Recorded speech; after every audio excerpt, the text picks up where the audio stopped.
સેમેસ્ટરની પરીક્ષામાં અમદાવાદના કેન્દ્ર પર હોબાળો, ઉમેદવારોનો પેપર લીકનો આક્ષેપ. નિર્ધારિત સમય કરતાં મોડું પ્રશ્નપત્ર મળતા અને ખુલ્લા પેપર ફરતા હોવાનો આક્ષેપ. ગુજરાતની 4 કૃષિ યુનિવર્સિટીઓ દ્વારા આજે જુનિયર ક્લાર્ક વર્ગ 3ની પરીક્ષા લેવામાં આવી હતી, જેમાં અમદાવાદના ઈસનપુર વિસ્તારમાં આવેલા લિટલ બર્ડ સ્કૂલના કેન્દ્ર પર ભારે હોબાળો થયો હતો. ઉમેદવારોએ પેપર લીક થવાનો અને પરીક્ષાના નિયમોનો ગંભીર ભંગ થયાનો આરોપ મૂક્યો છે. આ ઘટનાથી રોષે ભરેલા ઉમેદવારોએ કેન્દ્ર પર વિરોધ પ્રદર્શન કર્યું હતું.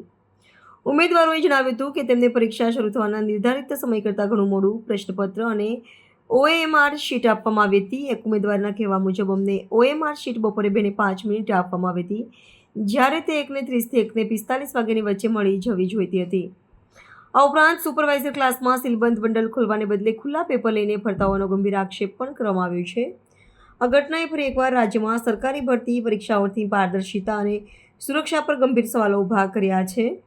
રોષે ભરેલા ઉમેદવારોએ તાત્કાલિક તપાસ કરીને ન્યાયની માંગણી કરી છે. આ મામલે કૃષિ યુનિવર્સિટીના સત્તાધીશો તરફથી હજુ સુધી કોઈ સત્તાવાર નિવેદન આવ્યું નથી.